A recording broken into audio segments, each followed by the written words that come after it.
भारत से ही ज्ञान विज्ञान, ये अध्यात्म, योग की शिक्षा, ये सब भारत से विश्व में गई। ऐसे अपने भारत की भव्यता, प्राचीनता रही।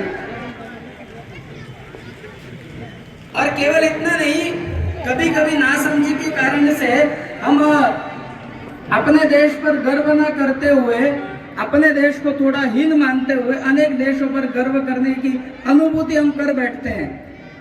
परंतु हम भूल जाते हैं कि विश्व के अनेक देशों के लोग अपने भारत से अध्ययन करके जाते थे। फारस, चीन, अरब, यूनान, ऐसे सब देशों के लोग, छात्र भारत के यहाँ, हमने सुना होगा, हमारे यहाँ नालंदा विश्वविद्यालय रहा, तक्षशिला विश्वविद्यालय रहा। उन विश्वविद्यालयों में विदेश के लोग आकर के अध्ययन करते थे। और उनके आचार्य कौन रहे? तो वराहमिहिर रहे। ऐसे अनेक लोग उनको अध्ययन कराते थे। भरत मुनि रहे, चरक रहे, ऋषि पतंजलि रहे, जिनका योग आज विश्व के अनेक लोग अपने जीवन का अंग मानते हैं। शास्त्रों में कहा है, उत्तरम यत् समुद्रस्य हिमाद्रश्चैव दक्षिणम वर्षम तद भारतम नाम भारती यत्र संतति। पृथ्वी का ऐसा भूभाग जो हिमालय के उत्तर में, जो समुद्र के उत्तर में और हिमालय के दक्षिण में स्थित है, उसको भारतवर्ष कहते हैं। और वहां पर रहने वाली जो संतान है उनको भारतीय कहते हैं, यानी हिंदू कहते हैं। कभी सनातन कहा, कभी आर्य कहा, तो आज के समय में हिंदू कहा। किसी को आए हुए 1416-17 वर्ष हुए, तो किसी को यहाँ आए हुए 2026 वर्ष हुए। परंतु भारत के बारे में कहते हैं हमारी जो संस्कृति है वो कितनी प्राचीन संस्कृति है। तो कहा है, हिमालयम समारभ्य यावद हिंदू सरोवरम तन देव निर्मितम देशम हिंदुस्थानम प्रचक्षते। हिमालय से लेकर के हिंद महासागर तक ये जो इतना विस्तृत भूभाग है, जिसके लिए कहा तम देव निर्मितम देशम, भगवान के द्वारा निर्मित है, उसको भारत कहा, उसको हिंदुस्तान कहा। हिंदुस्तान हिंदुओं का देश जिसको कहा। अपने यहाँ अनेक प्रकार के आक्रमण, आक्रांता आए। हम जब ये बात सुनते हैं कि हमारे देश की इतनी श्रेष्ठता रही, बाद में सारा विखंडन हुआ कैसे? तो जो आक्रमण का 1000 वर्ष का जो कालखंड चला, पहले शकों के साथ भारत का, हिंदू समाज का संघर्ष 400 वर्ष तक चला है, तब कहीं जाकर के उनकी शक्ति समाप्त हुई। और उसके बाद में इस्लाम के साथ चला 700-800 वर्ष तक, और उसके बाद में अंग्रेजों से भारत का संघर्ष चला। और इस सारे कालखंड में हम राष्ट्र के भाव को भूलते चले गए, हिंदू भाव को भूलते चले गए, देशभक्ति के भाव को भूलते चले गए। हम सब मिल करके भारत माता के पुत्र है और उसके नाते से सब एक भाई के समान है, ये भाव भूलते चले गए। समय समय पर अनेक वीर पुरुष, महापुरुष, वीर योद्धा अपने यहाँ आए, उन्होंने इस भाव का जागरण किया, उनसे आक्रांताओं से लोहा लेते रहे, संगठन का भाव जगाते रहे। रामायण के कालखंड की बात हम अनेक बार सुनते हैं। रावण महापराक्रमी, महाबलशाली राक्षस था, सारी शक्तियां उसके पास थी, भौतिक और संहारक शक्तियां। परंतु उसको किसने हराया? लोग जिन्हें जंगली कहते थे, जिनके पास में सिवाय वृक्षों और पत्थरों के कुछ भी अस्त्र शस्त्र नहीं थे, ऐसे वनवासियों को, वानरों को संगठित करके भगवान श्री राम ने उसको परास्त किया। यानी समस्त संगठन ही समस्त समस्याओं का समाधान है, ये भगवान राम ने त्रेता युग में सिद्ध करके बताया। 1757 से 1857 तक अंग्रेजों ने भारत को लूटने का कार्य किया, उस समय हमारी स्थिति क्या थी, हमारी परिस्थिति क्या थी? तो लोहे से लेकर के सब प्रकार की वस्तुएं ग्रामीण क्षेत्र में होती थी। और ये केवल कहने की बात नहीं, तो ब्रिटिश रॉयल सोसाइटी उसके चेयरमैन रहे, उनका वक्तव्य आया, उन्होंने कहा कि अच्छा और सस्ता लोहा हमको भारत से मिलता है। ऐसी भव्यता हमारे देश की रही। और आक्रमण के कारण से देश की स्वतंत्रता के लिए उस समय जितने लोग लग रहे थे, जितने महापुरुष थे अपने अपने स्थान पर, उनमें एक नाम डॉक्टर हेडगेवार का आता है, डॉक्टर केशवराव बलिराम हेडगेवार। उस समय की जो अपने समाज की अवस्था थी उसमें से कुछ बातें उन्होंने निकाली। उन्होंने कहा कि हिंदू समाज संगठित नहीं है, छोटे छोटे स्वार्थ में उलझ जाता है कई बार, और उसमें राष्ट्र की जो भावना है वो क्षीण हो गई है। स्वामी विवेकानंद जी कहते थे कि मुझे 50-100 युवा ऐसे मिल जाए जो देशभक्त हो, निष्ठावान हो, स्वार्थ से ऊपर उठकर के काम करने वाले हो, तो मैं इस देश का दृश्य बदल दूंगा। स्वामी विवेकानंद जी के इस स्वप्न को संकल्प बना करके डॉक्टर हेडगेवार चले और विजयदशमी के दिन समाज के संगठन की उन्होंने स्थापना की। हिंदू समाज के लोग स्वार्थ से ऊपर उठ करके सोचने वाले भले, मैं और मेरा बाद में रख करके देश पहले है, समाज पहले है, धर्म हमारा पहले है, ये सोचने वाले लोगों की फौज खड़ी की, जिसको आज 100 वर्ष पूर्ण हुए, शताब्दी वर्ष उसका चल रहा है। और इस 100 वर्ष की यात्रा में वास्तव में देखा जाए तो हिंदुत्व की विजय हुई है। गत 2000 साल से दुनिया जिस रास्ते पर चली थी उससे दुनिया आज स्वयं भी परेशान है। संपूर्ण विश्व में इस्लाम, ईसाईयत जहां जहां पर भी गए वहां वहां पर दृश्य क्या हुए ये आज हम सब जानते हैं, पढ़ते सुनते हैं। पिछले 100 सालों में साम्यवाद खड़ा हुआ, पर्यावरण के प्रश्न ये सामने आए, टूटते हुए परिवार लोग देखने लगे, और इसलिए आज वही लोग कहते हैं कि हम जिस रास्ते पर गए थे वो सही नहीं था। आज विश्व के सब लोग उसका विकल्प चाहते हैं, और वो विकल्प कौन दे सकता है? वो विकल्प हम दे सकते हैं, भारत दे सकता है। वो विकल्प क्या है? वो विकल्प ही हिंदू का विचार है, वो विकल्प ही हिंदुत्व का विचार है, जो आने वाली आज दुनिया के सामने चलने वाली समस्याओं का और प्रश्नों का समाधान का एकमात्र वो विचार है, जो कहता है सर्वे भवन्तु सुखिनः, सब लोग सुखी रहने चाहिए, केवल मैं सुखी रहूं, मेरे गांव के लोग सुखी रहे, ये विचार नहीं किया हिंदू संस्कृति ने। सब लोग निरोगी रहने चाहिए, जिसने कण कण में भगवान को देखा। इसलिए ही तो कहा था सब जीवों में जब भगवान को देखा, इसलिए तो हमारे यहाँ कहा नामदेव ने पकाई रोटी, कुत्ते ने उठाई, पीछे घी का कटोरा लिए जा रहा, बोले प्रभु रुकी मत खाओ, थोड़ा घी लेते जाओ, मुख अपना क्यों मुझसे छिपा रहा, तेरा मेरा एक रूप फिर काहे मजबूर, कैसी शक्ल बनाई तूने श्वान की, मुझे ओढ़ने ओढ़ा दे इंसान की। इतना गहरा विचार करने वाला विश्व में हिंदू संस्कृति है, हिंदुत्व है, हिंदू है।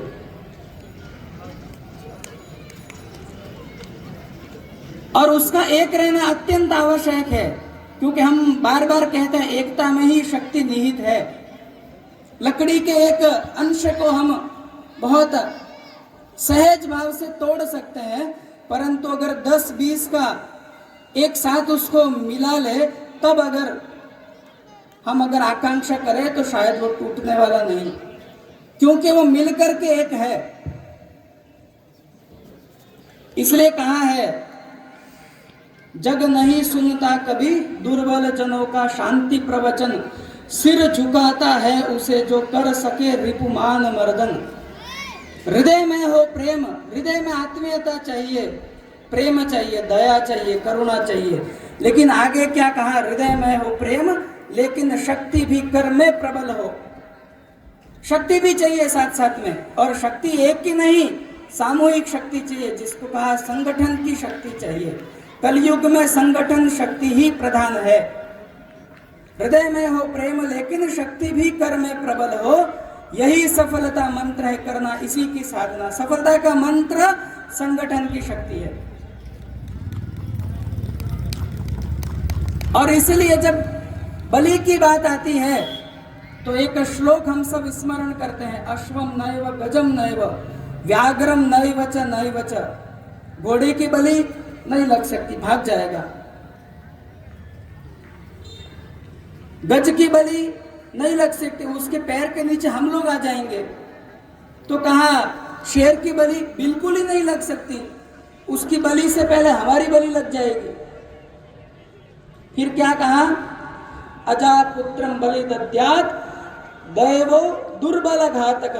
बकरे की बलि क्यों, वो कुछ कर नहीं सकता, दुर्बल है, कमजोर है। परंतु इसका अर्थ ये नहीं कि बलि का विचार हमको करना है। इसका बोध ये कहता है कि समाज को शक्ति संपन्न होना होता है, तब आने वाली जो समस्या है वो आने से पहले ही समाप्त होती दिखती है। और इसलिए आज जो हम सारी समस्याएं छोटी मोटी देश के अंतर्गत समाज की देखते हैं, उसकी विदाई का समय हमारे सामने है। हमारे घर के संस्कार कैसे रहने चाहिए, ये बाहर के लोग आकर के तय करेंगे क्या? हमारे आने वाली पीढ़ी का विकास कैसा होना चाहिए, हमारा घर, कुटुंब, परिवार वो कैसा रहना चाहिए, उसके कुटुंब संस्कार कैसे रहने चाहिए, ये बाहर के लोग तय करेंगे। विदेश के लोग आकर तय करेंगे क्या? नहीं, हम तय करेंगे। नित्य प्रतिदिन सप्ताह में पाक्षिक के समय में कम से कम 1-2 बार पूजा आरती के समय, भोजन के समय, हमारे गुरु साहबों ने कहा है, संगत और पंगत जब तक इस देश में चलती रहेगी तब तक इस देश का कोई बाल बाका नहीं कर सकता। और उसी की आवश्यकता है, उसी मार्ग पर हमको चलना है। इसलिए साथ बैठना, साथ भजन करना, साथ भोजन करना अपने अपने घर परिवारों में। आज ऐसे स्वस्थ घरों के वातावरण खड़े हो रहे हैं। घर परिवार में आज बहन बेटियों के साथ में आने वाले समस्याएं, आने वाले जो खतरे हैं, उसकी खुलकर के संवाद बातचीत हो रही है। और धीरे धीरे इन सारी समस्याओं का समाधान हमारी भारत की कुटुंब व्यवस्था में है। और इसलिए घर घर का ऐसा स्वस्थ वातावरण बना करके हमको चलना। एक बात आती है, गीत में हम कहते हैं, हिंदू हिंदू एक रहे, भेदभाव को नहीं सहे। हमारे समाज की छोटी मोटी यह जो समस्या है, यह समाज से निकल जानी चाहिए। हमारे गांव का किसी प्रकार का उत्सव एक मोहल्ले के लोग ही मिलकर के क्यों करेंगे?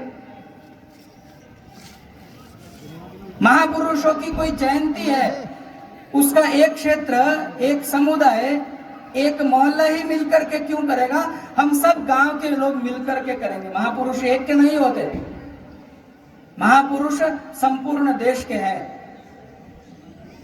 संपूर्ण देश के लोगों की उनके प्रति श्रद्धा है, उन्होंने जो कहा उस पर चलने वाले संपूर्ण देश के लोग हैं। किसी प्रकार का आयोजन होगा, हम सब गांव के लोग मिलकर के उसका आयोजन करेंगे, मानो जैसे कुंभ का दृश्य दिखता हो। ऐसे कुंभ का अभेद जैसा दृश्य हम अपने गांव में बना करके चलेंगे। ऐसे उदाहरण आज देश में दिख रहे हैं। पर्यावरण, ये जो प्रकृति है, ये अपनी मां के समान है। उसके उत्तम स्वास्थ्य के लिए हम सबकी भूमिका भी है। और इसलिए जल संरक्षण, पर्यावरण इस पर ध्यान देना भी हमारा कार्य है। इसलिए पेड़, प्लास्टिक और पानी, जल का संरक्षण हम छोटे छोटे अपने घर में प्रयास से करना प्रारंभ करें। हमारा क्षेत्र हरा भरा रहना चाहिए, इसलिए आने वाले हर वर्ष किसी न किसी हमारे समारोह में, अपने घर के किसी समारोह में हम वृक्ष लगाना प्रारंभ करें। उसका संकल्प हम करें। सिंगल यूज जो प्लास्टिक है, हम अपने घर से उसको विदाई देने का कार्य करें, और किया भी है। अनेक ऐसे उदाहरण देश दुनिया में दिख रहे हैं। सोशल मीडिया पर चलने वाले ऐसे अनेक चित्र, वीडियो हमने देखे होंगे। विवाह समारोह में प्लास्टिक मुक्त विवाह समारोह है। ऐसे अनेक प्रकार के आज सकारात्मक उदाहरण हमारे समाज में दिख रहे हैं। समाज उस ओर बढ़ रहा है। स्वदेशी की जब बात करते हैं तो हम जब सामग्री लेने जाते हैं तो इस बात का विचार करते हैं क्या कि मैं जो सामग्री खरीद रहा हूं उसकी जो राशि है वो राशि मेरे देश के हित में लगेगी या देश के विरुद्ध में लगेगी। मैं जो सामग्री खरीद रहा हूं उसकी जो राशि है वो राशि मेरे देश के सीमांत क्षेत्र में उसकी रक्षा करने वाले देश के जो सैनिक है उनको शक्ति प्रदान करेगी, या वो राशि शत्रु के समान मेरे ही देश के सैनिक के सामने कहीं खड़ी तो नहीं हो जाएगी। आज हम जब घर जाएंगे तो हमारे घर में विदेशी सामग्री कितनी है जरा उसका मूल्यांकन करेंगे, तब ध्यान में आएगा। तो केवल उसका नारा लगाने की आवश्यकता की बजाय हम ऐसे प्रयोग अपने से प्रारंभ करें। पालन करने योग्य कुछ बातें हैं, संविधान की है, संस्कृति की है, कुटुंब परिवार की है, संस्थाओं की है। उनका पालन एक सहज सरल हमारा स्वभाव उसका बने, और ये सारी बातें हम अपने विचार से जब करेंगे तब समाज उस दिशा में देश को आगे बढ़ाने में हम सबकी भूमिका रहेगी। इसलिए ये विचार हम लोग ना करें कि देश के सैनिक वहां कार्य कर रहे हैं, परंतु हम तो वहां जाकर के युद्ध नहीं कर सकते, लेकिन हम युद्ध नहीं कर सकते, परंतु हम अपने स्थान पर बैठ करके देशभक्ति का कार्य बहुत आसानी से कर सकते हैं, धर्म का कार्य बहुत आसानी से कर सकते हैं। और इसलिए अंत में ऐसा अच्छी बातों का वातावरण बना करके हमको चलना होगा। वातावरण कैसे बनता है? कलकत्ता हम में से अनेक लोग गए होंगे। कलकत्ता के हावड़ा ब्रिज पर लाखों लोगों का आना जाना लगभग 24 घंटे रहता है। 4 मित्रों ने कहा कि दुनिया को झुकाया जा सकता है। 2 मित्रों ने कहा कि कैसे? तो बोले हम जैसा कहते हैं वैसा करो। तो कहा कि ऊपर आसमान में देखो। तो 4 लोग मिल करके अपने मित्र उसके आसमान में देखने लगे। 20-25 लोग वहां से निकल रहे थे, गुजर रहे थे। उन्होंने देखा ये 4 लोग आसमान में क्या देख रहे हैं। उनको ऐसा देखता हुआ देख करके वो 20-25 लोग वहां खड़े होकर के आसमान में देखने लगे। 25-30 लोग वहां से गुजर रहे थे। इन्होंने देखा ये 20-25 लोग क्या देख रहे हैं। ऐसा उनको देखता हुआ देख करके वो भी आसमान में खड़े होकर के देखने लगे। ऐसा करते करते सैकड़ों की भीड़ वहां जमा हो गई। रास्ता रुक गया। पुलिस ने 1-2 को पकड़ा, पूछा क्या देख रहे थे तुम? उन्होंने कहा साहब हमको पता नहीं, ये देख रहे थे इसलिए हम भी देख रहे थे। क्या हुआ?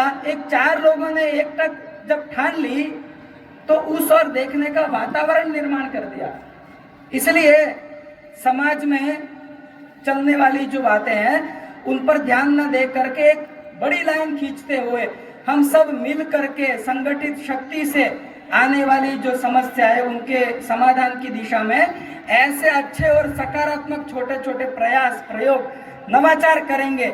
एक अच्छे उदाहरण जब समाज को देंगे तो हिंदू समाज भी संबलता की ओर बढ़ ही रहा है और अच्छी दिशा में बढ़ेगा। और हम जो